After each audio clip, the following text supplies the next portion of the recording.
Faut-il investir ou pas d'ailleurs dans ce nouveau placement patriotique du gouvernement? Bruno Le Maire nous a dit être favorable à un support d'investissement qui investit dans des PME, dans des ETI, entreprises de taille intermédiaire françaises. Bonjour Christian Fontaine. Bonjour David. Journaliste au revenu.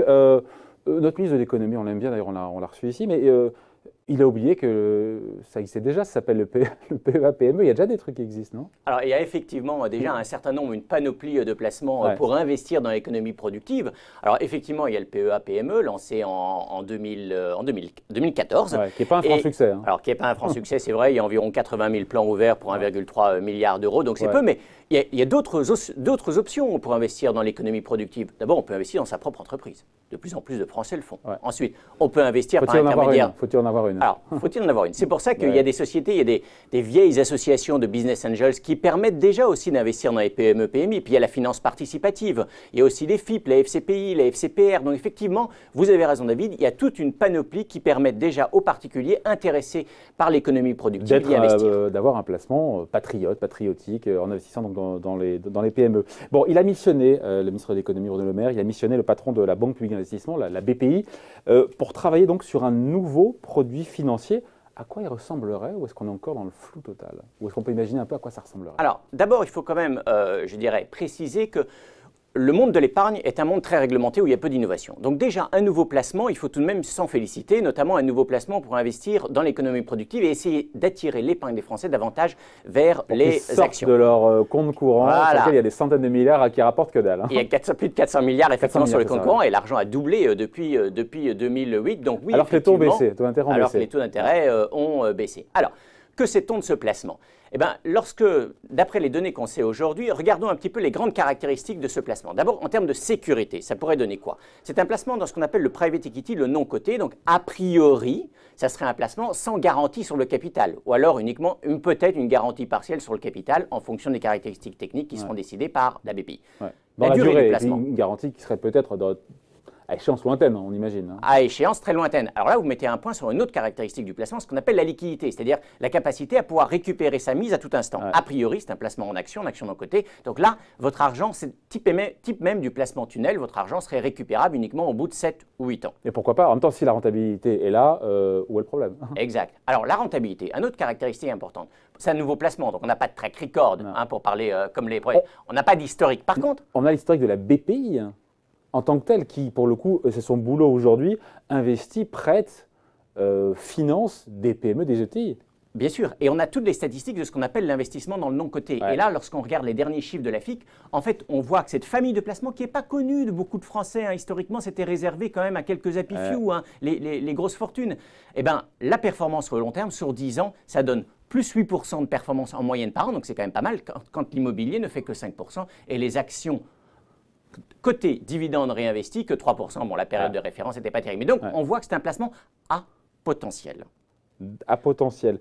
Qui pourrait être logé donc, dans un PEA, dans une assurance vie. Ça ressemblerait comme une espèce de SICAV non coté, c'est ça? Alors, c'est à peu près ça. Ce sera un fonds donc, dans lequel, je dirais, la BPI choisirait d'investir dans plusieurs entreprises. Qui a une vraie expertise, la BPI, pardon. Une vraie expertise pour sélectionner les bons dossiers, les dossiers dans les entreprises innovantes, où on peut penser qu'investir, si vous investissez 100 dedans aujourd'hui, vous pouvez penser qu'éventuellement, dans 7-8 ans, vous allez récupérer le double. La fiscalité, c'est un point important. Les Français y tiennent beaucoup. Oui, ce placement, ce fonds pourrait être logé dans un PEA, un PEA, PME ou l'assurance vie. Donc très concrètement, ça signifie au maximum, aujourd'hui, 17,2% de prélèvements sociaux sur les gains après 5 ans de détention. Bon, ça reste tout ça est très théorique pour l'instant, mais je vous sens tenté quand même parce qu'il y aurait, encore une fois, comment dire, la BPI, encore une fois, il y a cette expertise, même si ce serait une première pour eux parce qu'ils ne proposent pas de placement particulier. Ils font des placements pour ce qu'on appelle les instituts, les caisses de retraite, les assureurs, donc ils ont quand même ils ont de l'expérience. Non, l'idée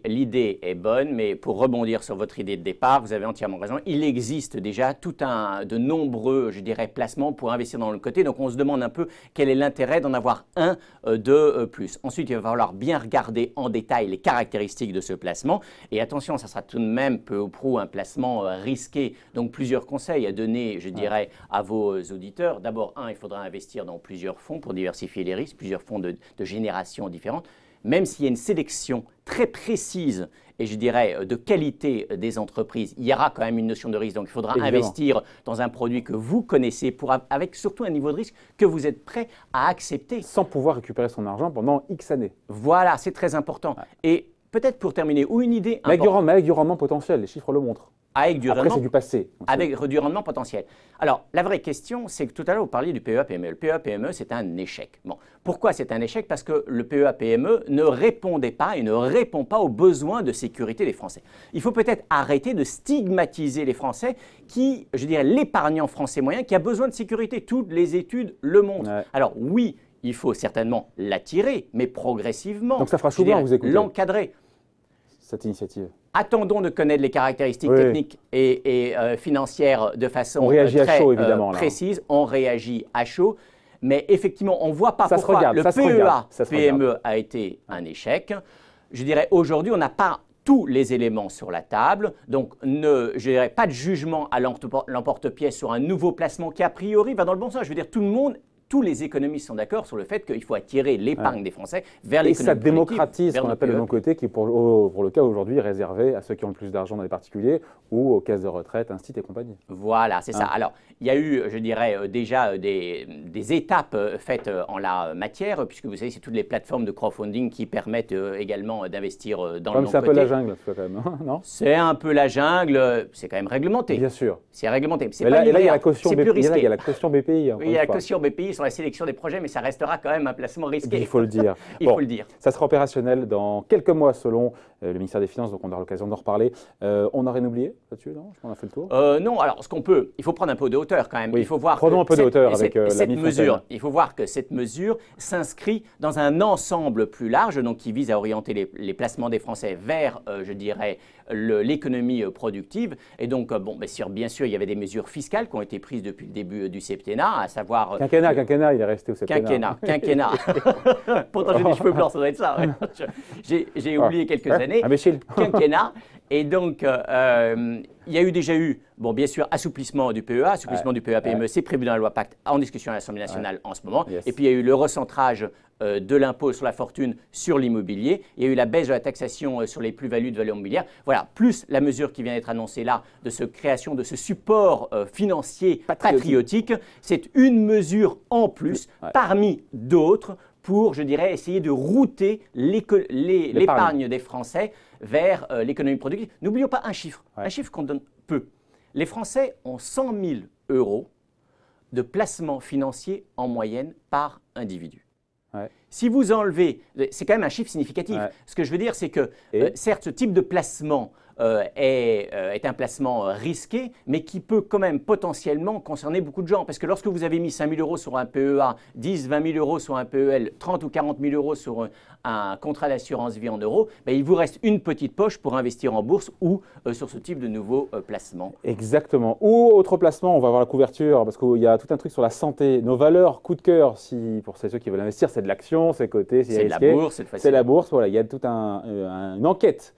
Avec, je vois Ipsen, Ipsen Transgène. Ipsen, son président, il va venir nous voir a priori dans quelques semaines. Merci donc pour ces explications. Signé Christian Fontaine, journaliste au magazine Le Revenu. Merci Christian. Merci à vous.